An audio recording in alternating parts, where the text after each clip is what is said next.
as a creator, we need to start thinking more about YouTube from the viewer standpoint, because that's who the algorithm is for. It's not for us. The views spiking, that's what you want to see to grow. There is a 95% chance you're going to love that video because YouTube knows you better than you do. Hey, welcome to the only podcast that's going to keep podcasting even if you're not listening. I'm Travis, and I'm here with very special guest once again, Tori. We brought her back. What's up, Tori? Hey, thanks so much for having me back. I'm so excited to be here again. It's the TNT connection. Oh, I love it.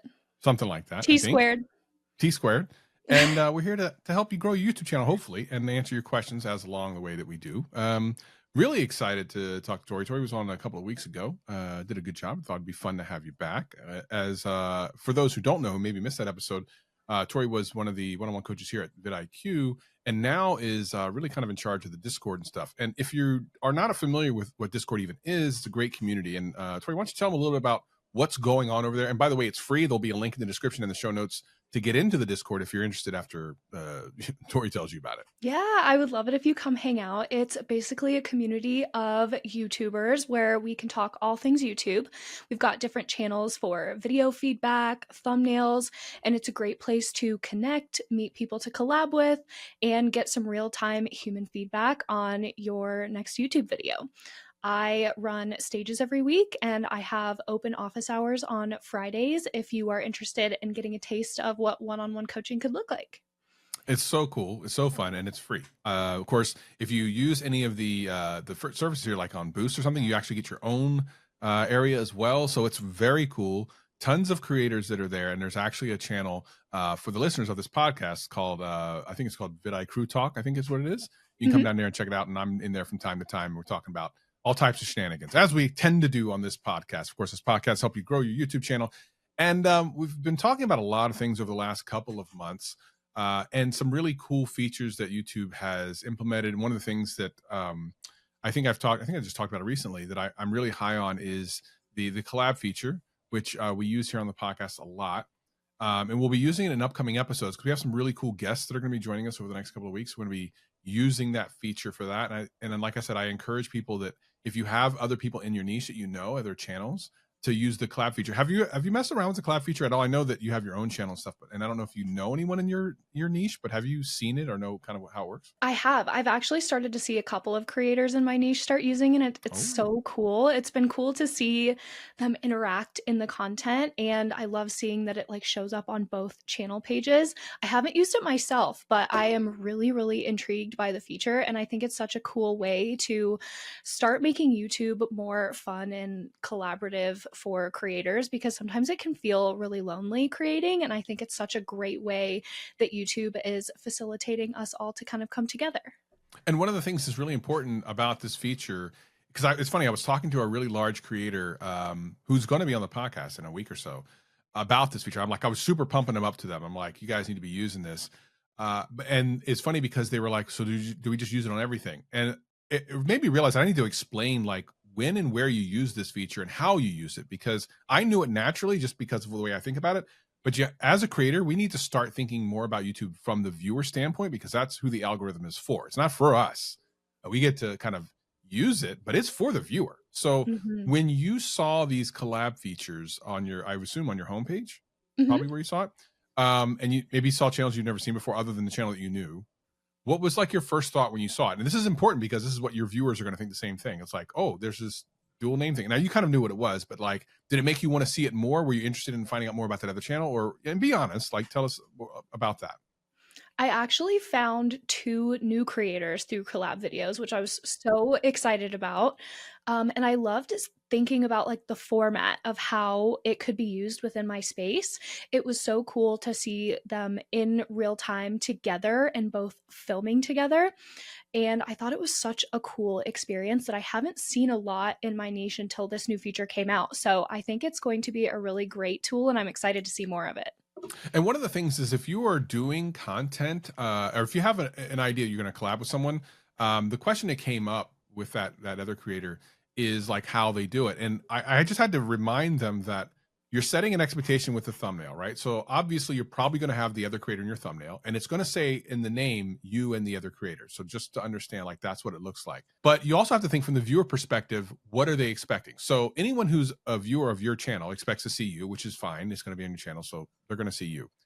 But now you're being shown to that other audience. So remember, if you want to start growing your channel by using this feature and you want to, tap into that audience, you still need to provide that other creator kind of early on, because they're going to click it and be like, okay, I don't really know who you are. Where's the creator I was hoping to see? Like the person I'm used to seeing.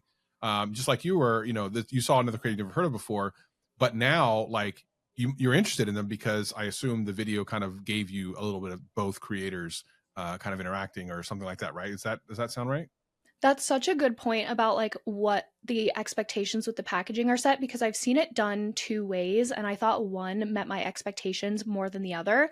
The first, the other collab creator was in the intro but really wasn't in the rest of the video, which I actually found to be really strange because I was expecting it to be a more collaborative experience throughout. And then the other video felt more kind of true to what I was expecting. It kind of jumped from camera to camera, from creator to creator, and it felt like it aligned so much more with like my expectations as a viewer. And that's the thing is, if you've set an expectation that you and this another creator, you have to, again, remember that there's people who are not familiar with you, but are familiar with the other creators. So you do have to give them a good amount of that in your video. And you're hoping that by doing that, they like your personality as well. Maybe watch some of your other videos, subscribe to you or whatever, but you have to give them that. And if you don't go into the video with with knowing that that's the expectation you're setting, you are more than likely going to do kind of what probably that video that Tori just talked about probably has like a really good intro retention graph, and it probably drops quite a bit after a while. People are like, well, where's my creator that I want to watch? Like, where's that person? Your viewers are going to be fine with it, but the other viewers you're trying to tap into, I just saw my creator for 5 minutes and now it's a 45-minute video, and where they go, never coming back. Don't go Well, away. that's so important to consider too, because it's showing up on both channels. So it really needs to serve both core audiences. So it's really important to find that balance between the two creators in a collab video, I think. Yeah, on the podcast channel, it's gonna be super easy because for me, it's like I'm interviewing the other person, and so absolutely, it's gonna work, right? Like that's perfect, that's great. But when you're doing collaborative stuff, just keep that in mind. And it's something that you don't want to overuse, but you want to use it whenever it's relevant.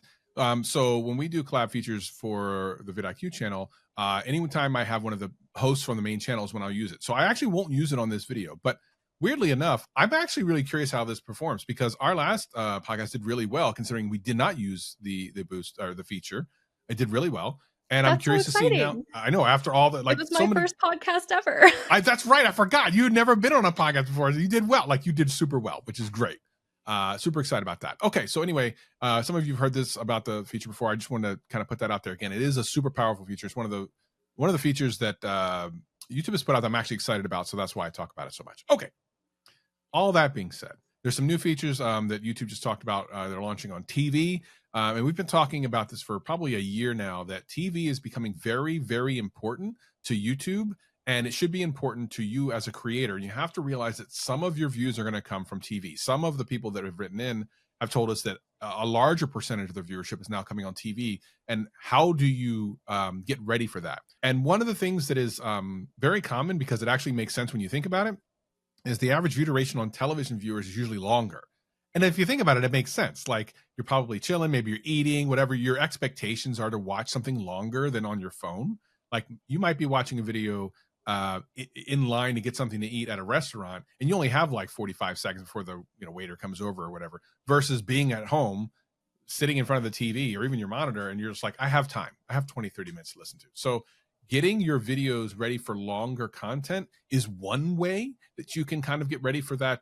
It's kind of a revolution in a way, or an evolution. What's like another thing you can think of that would make content creators seem more ready for television viewing? What's something you can think of? I'm like so excited to talk about this because I actually 40% of my audience watches on TV. So this is something Whoa. I've had to really lean into for my Wow. personal channel.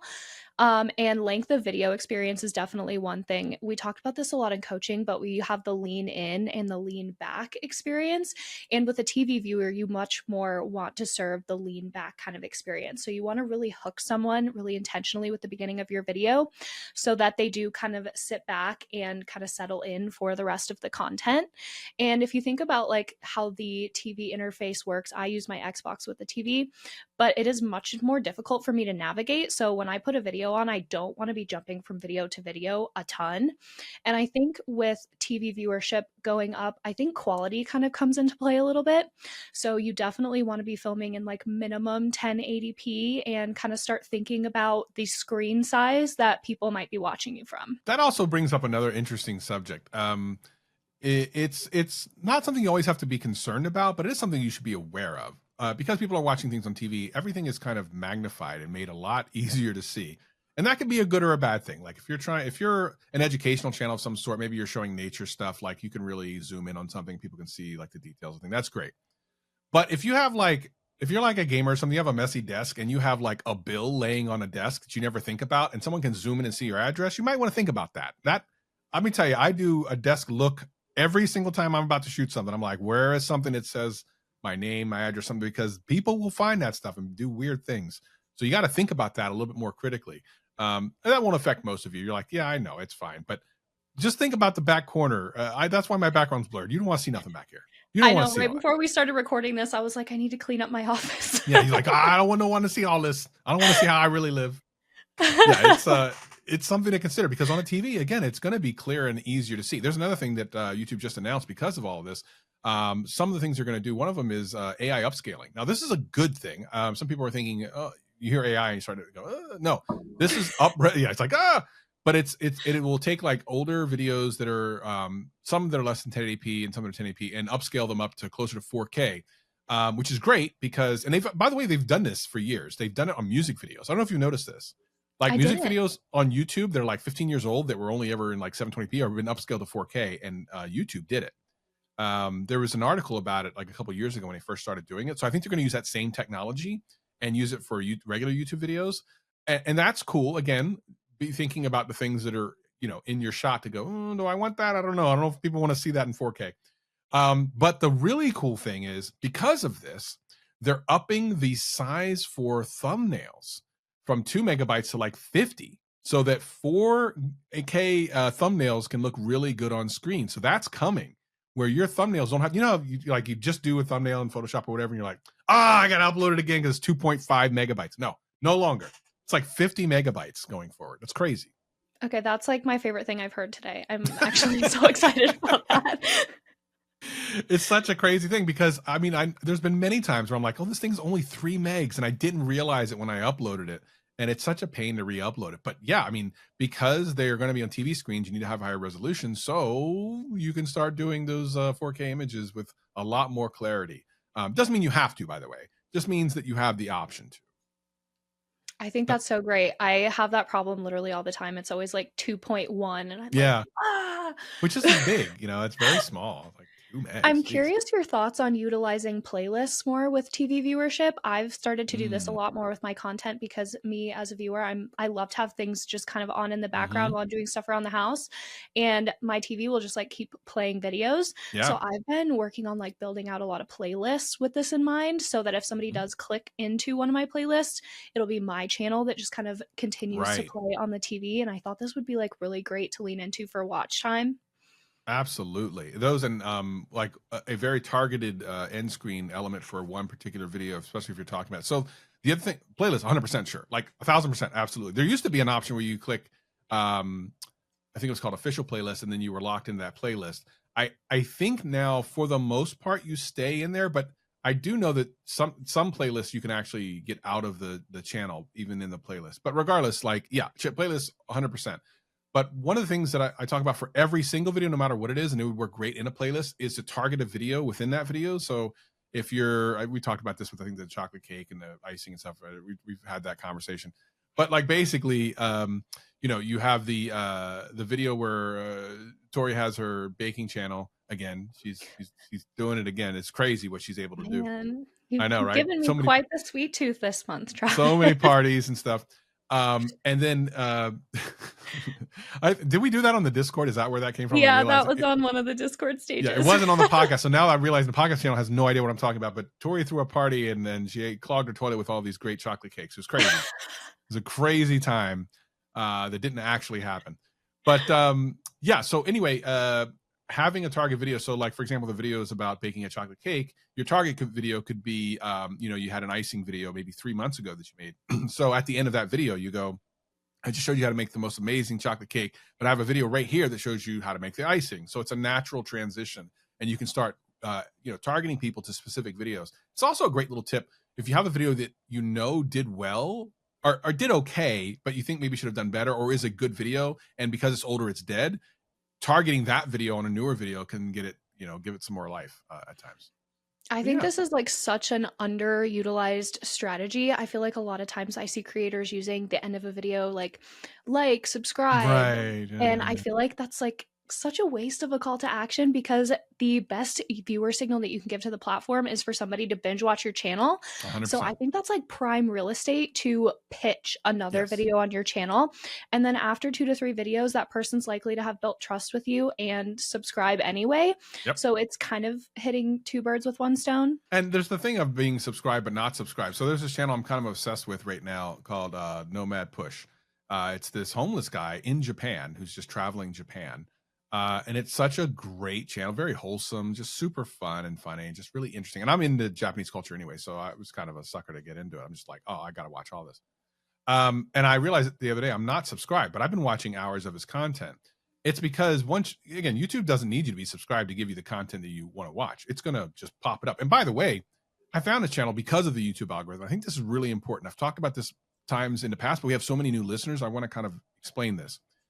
This happens to everybody, but if you go to your homepage, so you go to youtube.com and you just look at the front page, there are videos of all different types. There are going to be videos by channels you're subscribed to, obviously. There's going to be videos by channels that you're not subscribed to, but you've watched videos of theirs in the past. And then, and this is the gem, there's videos by channels you've never heard about things that you've never looked for and you don't even think you're interested in. I'm going to tell you right now, as homework for this week, everyone, find that on your homepage and click it and watch it. There is a 95% chance you're going to love that video because YouTube knows you better than you do. And we've talked about search history and all that stuff. I'm just saying, you're going to go down, and this is what happened. He popped up on my homepage, something I've never looked up, homeless people on YouTube. I've never looked up like Japanese vlogs, anything like that. It just knew when it put it up on my screen, I'm going to like this. And I clicked it because I know better than to not click something like that. And I've been watching for hours. When's the last time that happened to you? Can you remember? It's like wow. My brain just is short-circuiting. The algorithm's like whole job is to understand your interests, what you want to see. So that makes total sense. This happens to me all the time, actually, because I watch so heavily on TV. I watch so many channels that I'm not subscribed to, and then I'll go to my subscriber list to try and find them. And I'm like, what was their name again? Like, oh my gosh, I love that channel. Yeah, it's so funny. And that's why it's so great that you can be what I call subscribe but not subscribe, which means you'll get all their videos. Even if you aren't subscribed, it just naturally comes up. So great stuff. Anyway, for those of you that are new, this is going to be cool. For those of you that always watch and listen, you know what's coming up next. We're going to answer your questions. There's a couple ways you can reach out to us.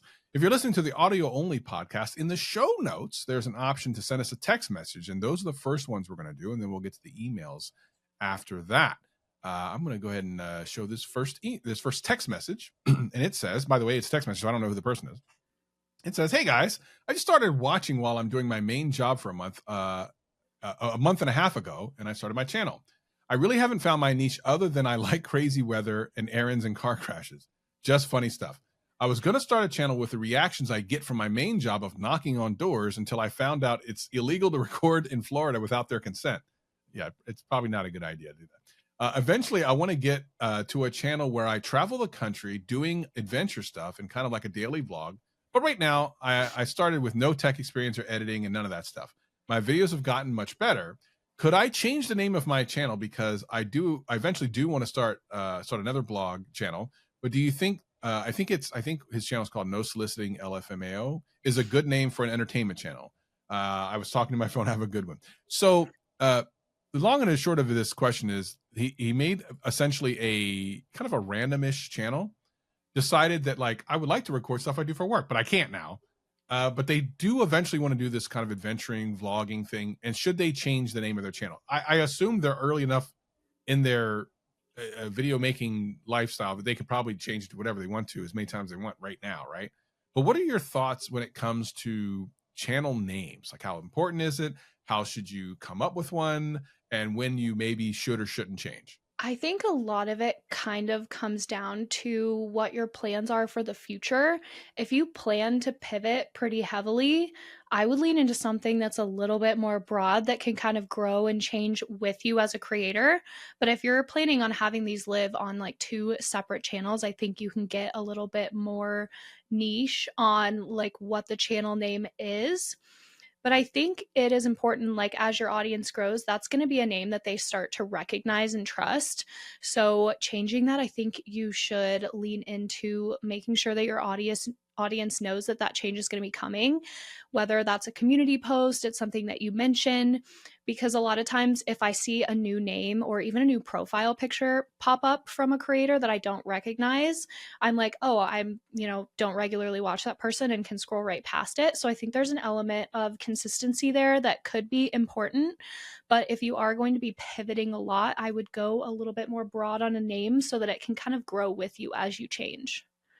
Yeah, and it's not something you should typically worry too much about. Ironically, it's funny because I was smart in how I named my channel, but now I wish I had named it something different, which is funny because like when I was thinking it through and everything, and I just named it my name basically, but I knew what I was doing to a certain degree, even though I had never done YouTube before. So I'm proud of myself that I thought I needed to brand this thing in a certain way. That part was good. I did that part right. I just wish that I had waited to use the name I did use for a more kind of like a more kind of fun channel. It's just more about me, because much like anything else, you niche down to something. And while you can use, your name for the niche you're in, that's fine. I actually have interests outside of the niche. So I would have preferred to have saved that name for something else. And it's not that I couldn't change the name now, I guess, but I've built up so much SEO and stuff with it over the course of several years. And so it just doesn't make sense to do it now. Like, it's too late, right? So I kind of wish I had thought it through a little bit more. So all that to say, you can change your name. Think about it, kind of tactfully, and not tactfully, but like using tactics in advance as much as you can. And think about where you want it to go. If it's going to be like a vlog and adventure channel, I guess you could call it LMFAO. I guess there's probably already a channel out there called that, I would imagine, right? But think of there's a rock group called something like that, right? Oh, throwback. Yeah, right. We're reaching back now. But I think like at the end of the day, trying to make it something memorable and something that kind of connects with the content you're doing is the most important thing. There's a guy I met many years ago. I haven't talked to him in many years, but I remember his YouTube channel. I remember his YouTube channel name because it was such a off the wall name. I will never forget it. I'll tell you what it is. I guarantee after I say this, you're never going to forget this name, which is what made me go, my gosh, this guy really knows what he's doing.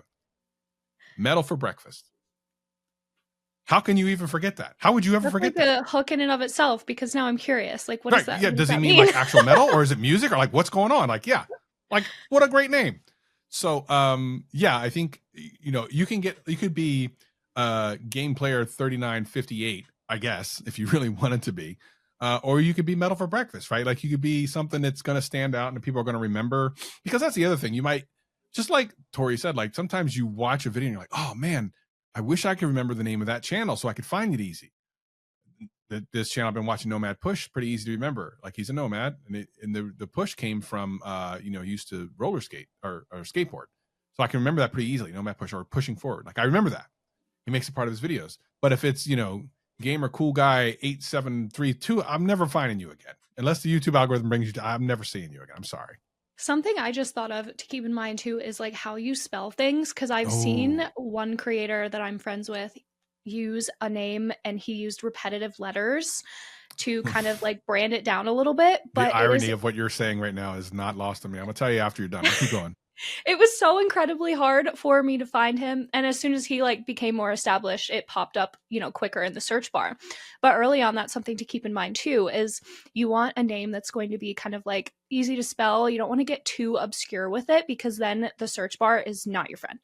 Right. So the reason I made a joke about that is that the next guest on this channel has that exact, I don't want to say issue, but they literally have like 3 of the same letter when it spells the word differently. So you still pronounce it the same, but so then you try to remember, like, is it 2, 3 E's, 4 E's, 5, 7 E? Like, what is it? I don't know. It seems cool from a branding perspective, but you always kind of want to keep like being findable in mind. I got to remember to also talk to them about them. They changed their name briefly the first day they launched. Really interesting stuff. Anyway, we'll get to that in a week or so. Okay, so next one is another text message from another creator, which we love those. Again, if you're listening to the audio podcast, there's a link in the show notes there that tells you how to do it. And this one says, "Hello, Travis and co-star of the week." That's you, by the way. You're the co-star of the week. Aussie listener here. I have to throw Tim Tams into the mix for the best candy / biscuits. So biscuits is like the British term for like candy Cookies? stuff. Yeah, cookies. Yeah. Yep. You look at that. You knew that. Look at that. My YouTube videos are reaching around. So by the way, this is one of the, there's a couple of messages here that were so long, I had to edit them down to fit into this. And the last one is the same thing. Like, it was such a great email, but I had to like edit it down. So there's certain times where it's like, oh, did I miss something? And yes, you did. My YouTube videos reach around 300 people for a channel that has about 150 subscribers and is 3 years old. I also produce 2 video podcasts, one with over 100 episodes and another with 52. I'm wondering if YouTube analytics has analytics specifically for podcast listeners, or if everything just falls under the regular video analytics. The reason I ask is that my podcast videos only get around 20 views each, which feels low compared to my other videos. Even after bringing on a professional editor for the video podcast, the stats haven't really changed. Interestingly, on traditional podcast platforms, I'm getting thousands of downloads. A big contrast from YouTube. What are your thoughts? Do you find this with your own podcasts? All right. So now we got to talk about the history of this podcast and some other things. So there's a lot to dig in here. This is such a good question. Yeah, it's a great question because, people should be using YouTube for podcasts. I literally just told this to a creator the other day, because it actually has a discovery engine, which most podcast platforms don't actually have. You just kind of have to know about them. All right. So the one question, let's start with the very beginning. They said, does it have analytics specifically for podcasts? Yes, technically. But the thing about podcasts on YouTube is, from the analytics side, it's just a playlist. That's what's weird about it. It's actually just a playlist. Having said that, it's treated slightly differently because those show up in YouTube Music, among other places. So while like the search and discovery is treated slightly differently, the only analytics are in the playlist options for analytics. So yeah, it's not ideal. It feels like they kind of threw something together that they needed to do. It's been pretty successful for them, which is great. I'll talk about how it's done for us in a minute. The next question was, so it does follow in regular analytics, but under playlists. And then he mentions that their video podcasts are getting lower compared to other videos. So here's the thing. If you're doing mixed type of content, one's going to do better than the other. If you're doing podcast content and then edited content, it's like 15 minutes versus like an hour-long podcast or something, 100% I can tell you that a lot of times it's going to be different. You have different expectations. You have people that want to listen for a podcast, or someone is here for like 10 minutes, Oh, these are all on the same channel? This is what they're implying. Channels. This is what is, so, because it says, well, I mean, maybe I'm reading it wrong, but it says the reason I ask is because my podcast videos only get around 20 views at least, which seems low compared to my other videos.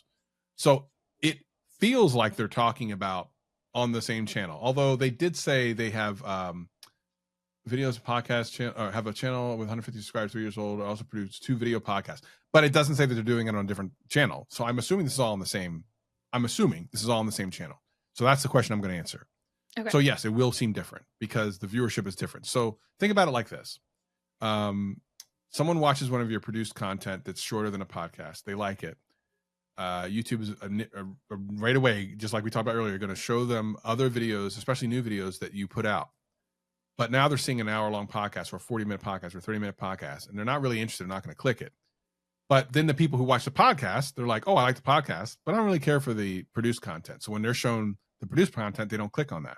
So there's going to be less of some and more of the other. And we've seen this on this channel as well.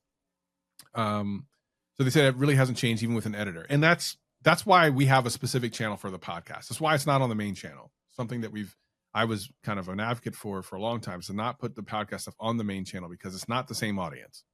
It's an So entirely different it's format completely of different. entertainment too. And I was targeting different people, which has worked. So our analytics, like the age group I was targeting was older, and I have a much older age group here than on the main channel. And our retention and our average view duration is much larger than the main channel. So I guess they were like, so what are your thoughts? Okay. So on this channel, so the audio podcast that this is a part of is actually years old. It's years old, way before me. And has had many hosts over the years. When I came on and started doing it, I'm the one that came up with the idea for having a YouTube channel for it. I don't know why we didn't have it beforehand. It seems kind of weird that we didn't, but that was my idea. So once we got that going, when you first start a YouTube channel, it's easier in general, not all the time, but in general, to have a produced piece of content do better than like a long form piece of content, because no one knows who you are, right? So it's easier for someone to come in and watch something for 2 minutes or so and then leave than, and like, I've never seen this guy before, and he's got an hour-long thing. I don't know if I'm ever going to watch this, right? They're probably not going to click in. So what was happening is, initially when we launched, anything that was produced that was like, 5 to 7 minutes did pretty well, and then the podcast didn't do as well. I mean, they were still doing well on the audio podcast platform because it's been around for years, so it's got a natural built-in audience. But over time, as more and more people started listening to the video podcast here on the channel, the opposite started happening. Whenever we put out a produced shorter version of something, it would do less good, not get as many impressions as the long form podcast. So it was almost a guarantee that if we put out like a 5-minute video, it was going to be 8, 9, or 10 of 10. And anything longer form was always going to be in the top 5 or so. So that naturally happens, but that's because of the type of viewership that you're cultivating for that channel. Have you seen this on other channels that do like mixed length of stuff? Do you watch any channels that do that? I have. So I kind of recently got into watching podcasts. I've always been a listener of podcasts, but now that I like to put things on my TV while I do random stuff around my house, I have started looking for like newer podcasts because YouTube has that more search discovery style platform. It's been a great way for me to find new podcasters. My viewer behavior, I typically tended to pick shorter podcasts, but not hyper short, because I still wanted some value and kind of a sneak peek of like what a full hour-long episode would be. So I found myself clicking on a lot of like 25, 30-minute podcasts to get a taste for their interview style, their personality, before I was diving into the 45 hour plus long conversations. But I don't think I ever once clicked on like anything, I guess, hyper discoverable 5 to 7 minutes, because I was looking for that true podcast format, which tends to be longer form. Interesting. Yeah, because a lot of the times, and one of the things we were doing was taking segments from the podcast as shorter clips and putting them on the channel. And you would think that'd be a great discovery. And it is still a great discovery thing. But I think what Tori just said is really interesting, is that you also have to think about, and I say this all the time, it's like, be obsessed about the viewer and what their sensibilities about everything are. And if that's the sensibilities of a podcast viewer or listener, then that's what you need to do. Like there's no shortcut around that. You're not going to trick someone into doing something they don't want to do. So because that's if you really get great. too short with it, you're really not getting like kind of a sense for how that person interacts with someone in a casual way, or like how they guide a conversation. But like a 20, 25-minute long conversation felt like a small enough time commitment for me to explore new people and really get a feel for what I could expect moving forward. And I think a lot of it comes down to those expectations. 100%. And it's really important to know that a clips channel by itself could perform better than the clips on the channel that has the podcasts. And we've seen this before. It's all over YouTube. And it also makes sense because back to what we were saying, it's like the viewership that you're cultivating has an average view duration that they're kind of willing to commit to. And if it's longer than the short videos, YouTube, generally speaking, it's been my experience. I mean, it's not a 100% thing that happens all the time, but it's been my experience, doesn't generally push those videos out to some. If your average view duration on a video is like, on your podcast is like 10 to 15 minutes, and you have some 7-minute videos, YouTube's going to look for that longer view duration. It's going to look for other videos in your back catalog that are longer than 7 minutes, because it wants all that, watch time, and it's trying to give a person what they want to watch. So you're going to see less impressions on the shorter videos if that's what your viewership is, and vice versa.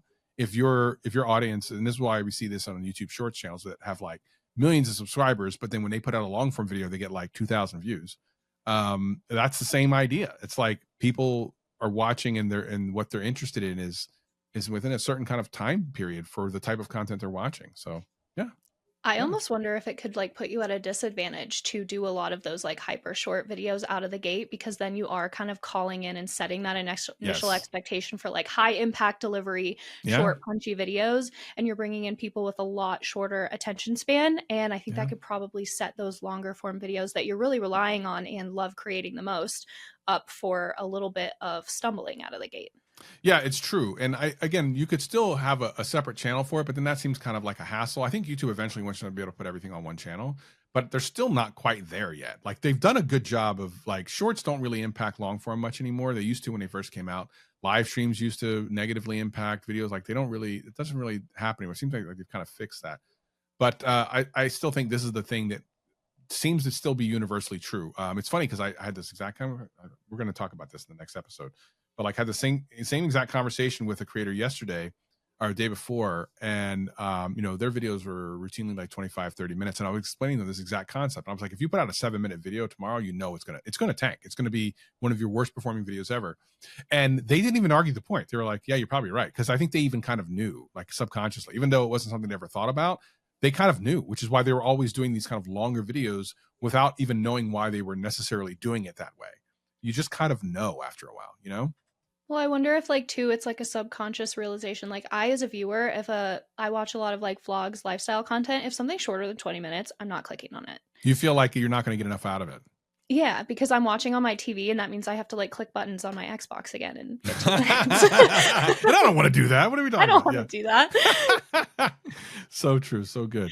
I'm curious your thoughts on discoverability for podcasts, because I know I've heard a lot of people say kind of doing those shorter versions, but like per kind of the conversation we just had, I don't know if that's the best route. So I'm curious like what your strategies are for like growth and discoverability on the platform for a podcast. Yeah, so I've been doing podcasts for like well over a decade, and different various ones and various success rates. Like some I've been very successful with, like surprisingly successful with, and others like they're just little fun little things with friends, and then 100 people ever heard them. But this is the best time to ever really kind of start a podcast, mainly because of YouTube's discoverability. Before, like you just had to hope and wish and pray and like tell your Facebook friends, and maybe they listened, maybe they didn't, you know what I mean? Like and if you somehow got ranked, then sometimes that would help. But now more than ever, with YouTube specifically, if you're covering good topics and have like a really interesting kind of thing that you're doing, then it can get discovered pretty easily. It doesn't mean that every podcast that talks about the new cool viral thing is going to get a lot of views or listens. It's just, there's just too many videos and too few people, although there's a lot of people, right? It's just not going to happen. However, you are, like I tell everyone, you just got to try to stack the deck in your favor. Like I understand that not everything's guaranteed, but if you stack the deck in your favor enough times, something's going to happen. Something's going to happen. It's going to be good for you. So if you're just starting out a podcast channel, you really do need to hit kind of the bigger trending subjects in whatever niche it is you're doing. Like if you're doing an interview thing, like try to find people that are impacting the world in some interesting way, but also make sure that it's true to your podcast vision. You don't want to do like, you don't want to have a video game podcast and you're like interviewing a politician because he's in the news. Like it doesn't make any sense. Like, what are you doing? Unless you're talking about laws about video games, a different story. But yeah, I mean, you do want to keep true to what the audience for that podcast is going to be interested in down the line. So a lot of it is just it's kind of the same stuff as making like a good successful YouTube channel. It's a different format of content though, really. Yeah. All right, so let's get into some email questions. So if you want to email us a question, you can do that as well. You send us an email to theboost@vidiq.com. That's theboost@vidiq.com. And our first one comes from Leona. Hello to all of you. I was watching you on YouTube last week and you started discussing a creator's question about a gameplay podcast, so no visuals. So let me real quick catch people up who missed it. There was an email in about someone who said that they have a Let's Play channel with an AI co-host as a podcast host, which was interesting. But it was verbal only about Let's Plays, which was kind of hard to like get behind. But we kind of found some solutions to it. But anyway, this is what this creator says. I was waiting for someone to talk about blind and low vision gamers. I was shouting at the TV at one point. So here's the person who's watching the podcast on TV. So case in point, right? I mean, like literally, we just said that. And by the way, I did not tell Tori that. Tori had no idea this was coming up. She TV's just said taking that over. TV is taking over. People with disabilities do stuff, fun stuff included. And geez, it would be nice to have cool channels where we can participate and enjoy just like everybody else. So maybe this creators podcast could work for us. Might it entice others to use their creativity to include us in exploring what they're passionate about? Just an idea I've mulled. Thank you for listening. Leona, first of all, hats off. That's great. You're actually right. This reminds me of when I was early on in my YouTube journey and I was doing headphone reviews. And I got a comment by someone that said, can you talk about what it's like to wear glasses with the headphones? Because that makes a difference to me. And at the time I wasn't wearing glasses. I didn't need to wear glasses. And I was like, yeah, sure. I mean, I have glasses around. I can totally put them on and make that as part of a thing. And from that point forward, I kind of started thinking more about people that are differently abled in some way than we are, and to think that and keep that in consideration. And here, Leona brings up a point that's really interesting. So for that particular channel, it is still kind of a reach, just because I think that person wanted to grow their channel. And I think that while there's definitely an underserved community of people with disabilities, which is totally, I agree with this entire email. I 100% agree with it. I think if that person wants to grow that channel to the point that I think they were looking for, they're going to have to do something a little different. Having said that, there is an underserved audience that could be very interested in things when they can't participate in the same way that others can on YouTube. So for blind and low vision gamers, for example, a more descriptive kind of content would be good for them. That's totally true. And I love how Leona says people with disabilities do stuff, fun stuff included. Fair. I mean, fair. I would hope that y'all are trying to do some fun stuff. What are your thoughts when you hear a person who has disability saying, listen, what about us? I love that so much, and I feel like there's probably such a great community to be built around that, like a really community-focused channel where you can get to know other people that are feeling this way with other like high audience volume content. And I also love the kind of integration of just more sensory things in content. I am often like looking away from the TV, so like adding in those extra descriptions I think serves everyone, but invites more people that do have those limitations in to enjoy your content as well, because there's so many different levels of that too, like whether you see low vision or completely blind. I think that's such a cool way to bring more people in and serve everyone better, honestly. Yeah, I would have to try to think of like what are some good ways to do that. So there are certain video games that use like high contrast colors that help people with vision impairments to play them. So I wonder if, yeah, I don't know, you could do like specific playthroughs with that. I think it would take someone really more creative than even me to figure out like some really great content for this. But I think it is an underserved community that could do very well, and it is worth exploring for sure. Now, I think if you already have content, you're like, I would like to be a little bit more inclusive, like what kind of things can I do? Obviously, things like burn-in subtitles help for those who have hearing disabilities, because the YouTube transcription is not always great. That sort of thing could be good. Yeah, I'm trying to think of what else would be good. Can you think of anything, Tori? I mean, that seems to I be the feel only thing I like think of. this is like the perfect scenario to really work through your target audience and like really Mm. think about what you're looking for and how you would want that to be delivered to you. Because often, in my experience, my target audience tends to be a prior version or some version of myself. Mhm. So I think that's where like the magic is going to happen, is like really understanding like what you're looking for and what you feel like is missing from the content you're watching, and how you can integrate that to serve someone who's looking for something like you are. I couldn't have said it any better. I think that was freaking amazing. All Thank right, we you. got the final email. This one is one I've had to edit. So one of the things is like, it's almost killing your darlings is one of the phrases you use. Some people send in really long emails that are easy to edit. Some put in really long emails that are like, wow, this is actually all really relevant. And I don't want to actually edit any of it, but I kind of have to, because it only so much fits on this thing. And this is one of those. This one's by I don't know if it's Joseph or Yosef or something like that, but it's Oh, this is gonna have me like squinting. yeah, I'm gonna read it. Don't worry. I'm a very new creator with my channel having gone live in September of this year, which is crazy. And I post two times a week. My niche, which is benchmarking GPU performance against different games, is very saturated with some serious big players, which, by the way, I consume this content all the time. So I know the players of which he speaks. After only a couple of months, I would say that I've had some moderate newbie success with many of my videos going between 400 and 700 views a week. That's really great, actually, for a new creator that's only been around for a little bit over a month. That's fantastic. That's amazing. Most of the views, and again, remember, a lot of this is truncated. Most of the views of my videos are driven by search. However, a few of my videos hit big with the almighty browse feature, getting thousands of impressions every hour. But it bothered me. The views on my content get search driven. So why the change? Using the awesome teachings of the VidIQ crew, I dove deep into the dark underbelly of analytics, specifically the traffic. These descriptor words are fantastic. Listen, our audience is incredible. Like, if you don't know our audience, you should see some of the emails we've gotten over the last year and a half. We have the most incredible audience, because you remember, they're all like creatives.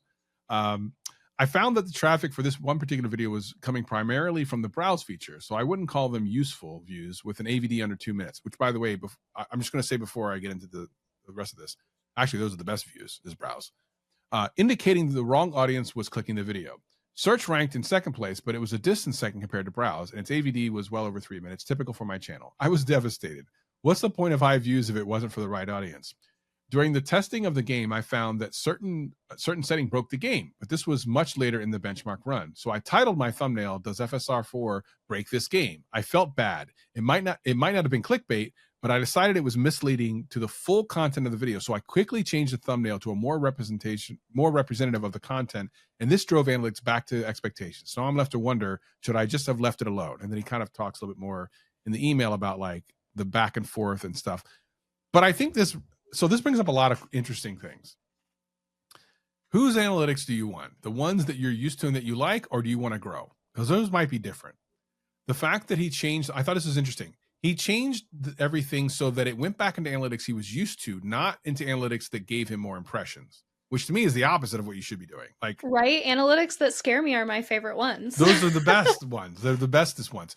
I think it's funny because seeing AVD go down is actually exactly what happens when you're shown to a new audience. That's supposed to happen. 100%. You're not supposed to keep your it. Rate will like tank too. Right. Everything tanks, but you get more views and more subscribers. That's what you want, right? And the more successful a video is, the more this happens. And I love emails like this, because when you're a creator just kind of starting out, and this person's just starting out like a month, right? They don't know this is the actual norm. Like, that's supposed to happen. Your AVD and your CTR are supposed to go down over time, because new people don't know who you are and they're only kind of interested. And he's like, they're kind of worthless. No, browse is what you want. Browse is how you grow the fastest. And that's where all the viral hits come from. And that's where a lot of your audience that not only subscribe, but like become your fans come from. Like, all that stuff comes from browse. That's exactly where you want to be. Search is great, but search is a good title too. Like, it was so well crafted. Very well done. Like, you shouldn't have changed it. Search, nothing wrong with it. Gets you evergreen views for certain topics, which is fine, but rarely converts to subscribers, because usually you're looking for something and then you're out. Remember when you clogged the toilet, you were looking how to unclog the toilet. You didn't subscribe to Joe the Plumber. Like, nope. Joe the Plumber, I don't need to know you. I've seen too much of you. Help. Yeah, I just needed to help, and then I'm out. But browse, like we talked about earlier, when that Japanese channel came up on my thing, I've been watching them all I watched them today. I watched them multiple times today. And I think it's important to understand that browse is where the magic happens, on the homepage and stuff like that. YouTube knows where to send your content to. That was that whole thing we talked about at the beginning of this episode. You want to be there. You don't want it to fit into your analytics. You want it to fit into successful analytics, which might be different than what you currently have. What are your thoughts on this whole email? I think, again, browse is always where I'm hoping to land. And I felt like that was such a good crafted title for browse, especially in that niche. I worked with a couple of creators that kind of created in this space, and specifically with like benchmark testing, that's going to pique a lot of curiosity, because that's what someone is looking to avoid, is their game breaking like during the gameplay. And especially if they're considering what they want for a PC build or something like that, that's like a really important metric. And that's going to draw a ton of curiosity. And sometimes they can feel a little bit clickbaity, but I think how you structure your intro can really kind of make that a little bit easier for the viewer. So I would, in the intro of a video like that, put the clip of the game breaking and me being like, ah. And then when it comes later in the video, you've already kind of cemented in my head that it does in fact break the game. And I want to sit and watch that happen to see what exactly caused it to break. So I feel like this was such a well-crafted video, and I would encourage this creator to try this again, because this is where a channel like this is going to see explosive growth. And this is where those audience members are going to come from that want to see you test anything and everything, because over time they just start to enjoy you as a creator.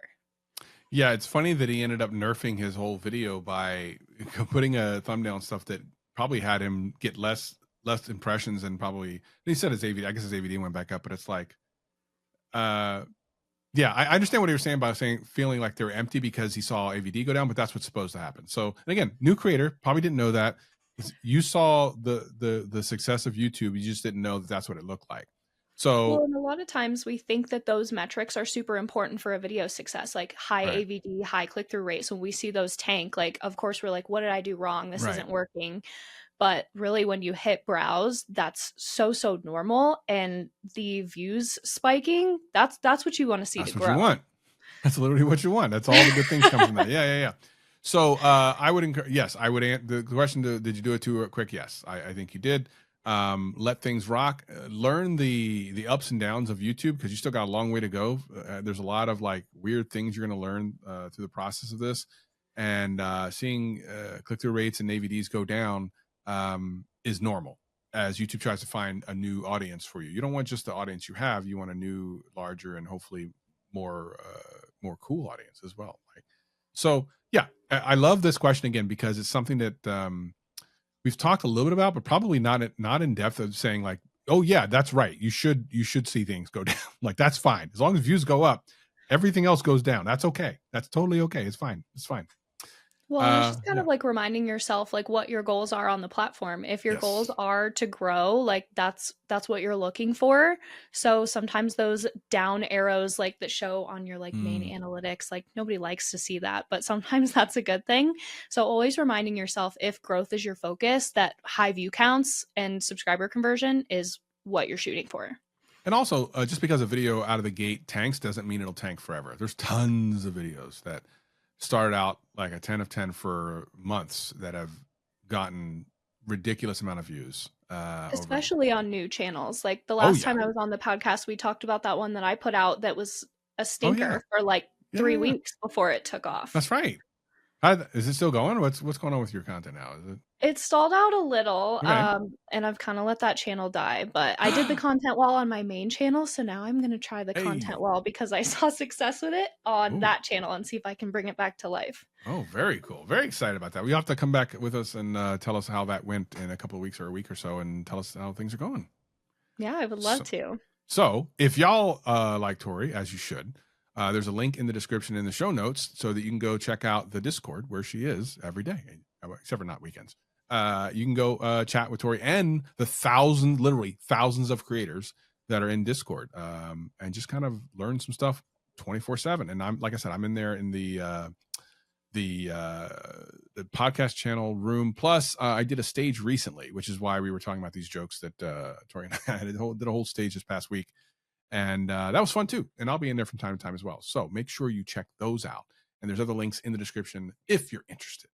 And of course, if you're on the YouTube channel, you know what you can do. You can subscribe if you feel like it. Or even better, you can watch another podcast. There's going to be end screen here in a minute. If you're on the audio podcast, leaving us a 5-star review is always amazing and appreciated. And for Tori, I'm Travis. We will see y'all in the next one.